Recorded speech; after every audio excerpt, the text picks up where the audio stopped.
In the Shadow of the Erdtree video, I'm going to be showing you my Carian Shield Knight build. This is a build using the Carian Thrusting Shield. A lot of people have been asking me to make a Thrusting Shield build for some time now. Finally made one, so let's get into what I did. There are certainly a lot of different ways you can play a Thrusting Shield build, but I'll show you what worked well for me. So let's take a look at the Carian Thrusting Shield first. This shield is one of two Thrusting Shields now added with Shadow of the Erdtree. It has minimum requirements and strength, dexterity, and intelligence that are not very hard to reach. It weighs about 10, and it has 76 guard boost on the standard infusion. I'm on the heavy infusion here, so it's a little bit lower, which is a very, very good. That is a significant amount of guard boost for the weight. Usually great shields that have this kind of guard boost weigh about double what this shield weighs. So even if you use this shield just as a shield and not as a weapon, it's better than using a lot of great shields if you can meet the modest intelligence requirements and dexterity, which are not a lot. So the claim to fame on the thrusting shields is that they do pierce damage, which allows you to do counter damage to enemies that are attacking you while you're doing them. But really the most important thing is that you can actually block and attack in the same attack animation. So when you go to do your attacks, if the shield is positioned in front of you when an enemy attacks into you, you'll actually block with the shield. And even though the shield only has 94% physical protection compared to most shields that have 100, that 6% chip damage you take is almost nothing in the grand scheme of things. It's so little damage. This is such a fair trade-off. You'll see in my gameplay footage a lot of times where I'm just spamming R1 and bosses or enemies are attacking into me and I'm blocking 94% of the damage with their attacks. But unless you're set up properly with enough stamina, you can have a problem where you attack and you use stamina for the attack, and then you block and attack simultaneously, and then you consume stamina for blocking, and it can drain your stamina very, very quickly. And this is one of the reasons we have such high endurance for this build, and also why we use the two-headed turtle talisman is to regenerate stamina, because you just go through your stamina while you're attacking and blocking simultaneously. So essentially what I've done is I've stuck the Cragblade Ash of War onto our shield. And what this effectively allows me to do is boost our physical damage. The vast majority of damage we do is physical. We have a little bit of magic damage, but most of it is physical. We'll improve our strength scaling, and it allows us to two-hand the shield and attack, which is what I'm doing most of the time anyway, and get a little bit of extra strength scaling while two-handing. And also, it keeps most of our damage physical, which then translates to more counter damage, because counter damage is pierce damage. So if you went like the magic infusion or cold infusion and more of your damage is magic, that wouldn't contribute as much to your counter damage. You can still play that way, but I've opted not to do that here. And by taking an Ash of War like Cragblade that buffs our damage rather than is like an offensive Ash of War, it really allows us to play around with the shield, attacking with R1, jumping, attacking, block, countering with the shield, rather than just spamming an Ash of War you've probably already seen like 30 times in 30 other builds. You actually get to play around with the moveset of the shield and take advantage of that R1 combo chain and a lot of other attacks with the shield that block simultaneously.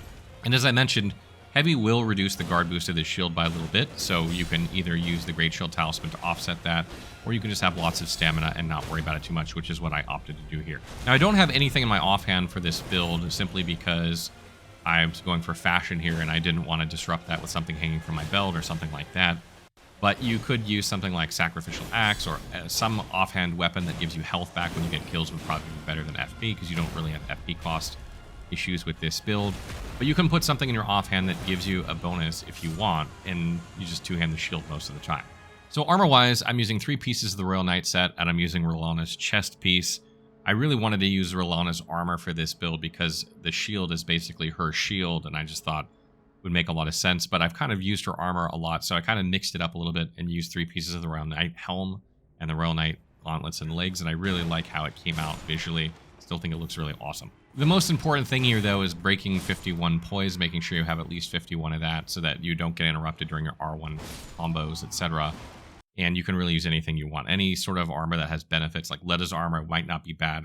You do run and attack sometimes, you roll and attack sometimes, even though we block and attack through attacks a lot. Sometimes you do that and that can boost damage. Just make sure whatever you do, you have over 51 poise. So talisman-wise for this build, I have Rotten Wing Sword Insignia here because we spam R1 a lot. And this weapon attacks relatively quickly, helps to boost our attack power, and I like having this one here. You don't have to use this one. You could swap this out for something like Curved Sword Talisman. If you find yourself doing more block counters, that is also an option. I also have the Spear Talisman for more counter damage when we do hit enemies that are in their forward attack animation. That tends to happen a lot with this build because you are attacking aggressively, hoping that you're going to poke them right before they strike into your shield, and you're not going to take very much damage, you know, like 6% of that damage.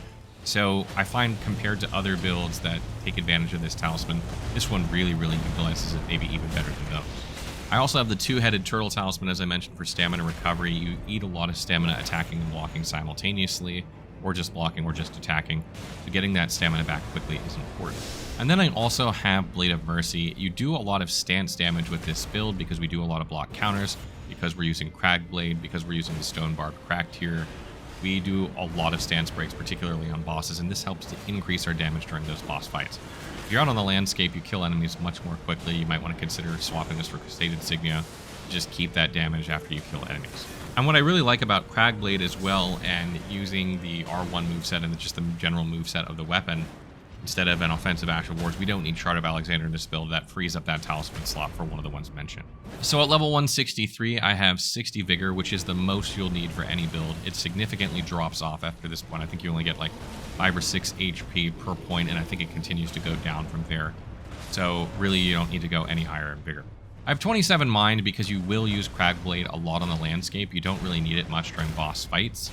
And if you're putting this build together at lower levels, you really don't need this much Mind. You could probably get away with like 15 Mind, 20 Mind, something like that.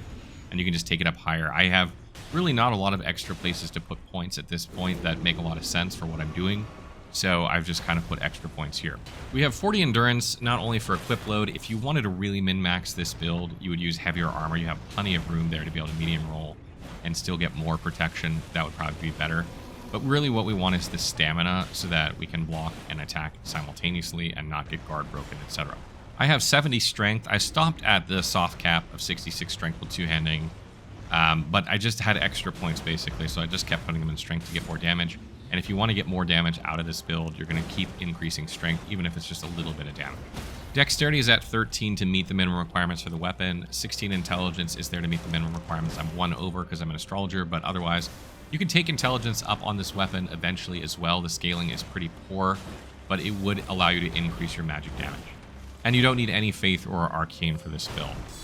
So what I've done for my Flask of Wondrous Physique here is I've slotted the Deflecting Hard tier and the Stone Barb Crack tier. And essentially what this lets me do is this lets me block counter more effectively in combat.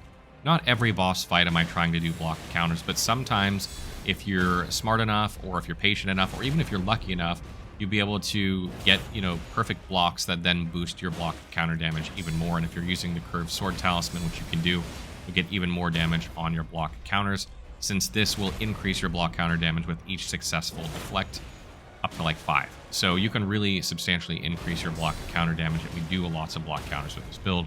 And it also, just makes things easier for you. And the Stone Barb Craft here is kind of the flip side of this coin. It's not there for the blocking side, but for the block counter side in order to deal more stance damage. We have significant stance damage with this weapon. We have Crag Blade, which further increases our damage and stance damage.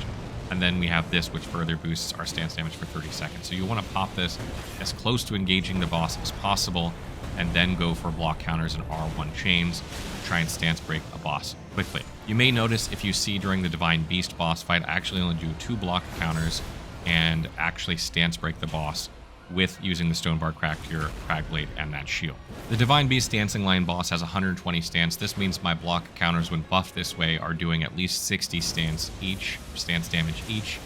So that will allow you to basically stance break just about any boss in the game in 2 block counters for 30 seconds, which is awesome. This allows you to get in there with a critical strike and use Blade of Mercy to buff your damage, and then hopefully go for another stance break really quickly before this Stone Barb Crack Tier wears off, and absolutely just shreds bosses. And if you're talking about what great runes are good for this build, Radahn's is the easy choice because it gives you stamina. You really can't have too much stamina for this build because you just use a lot, and you want to make sure that you're not guard broken. So getting the extra HP, FP, and stamina from Radahn's is probably the best choice. You could do Morgoth's for more health, depending on how aggressive you're playing and how much stamina you have, what your stamina issues are like. But I think just in general, having the extra stamina is good. So that wraps up my Carian Shield Knight build. Had a ton of fun doing this build. It's so simple, but it's so effective. It works amazingly well. And all you have to do is just basically walk up to a boss and press R1. And then when you see them do an attack, just block real quick, do a block counter, and it's like stance break. Free critical strike. That's basically how this build plays. Absolutely love it. As always, if you have more tips about this build, maybe some things I didn't mention, or if you have questions about it, please leave them in the comments, and I will try and get back to them as soon as I can.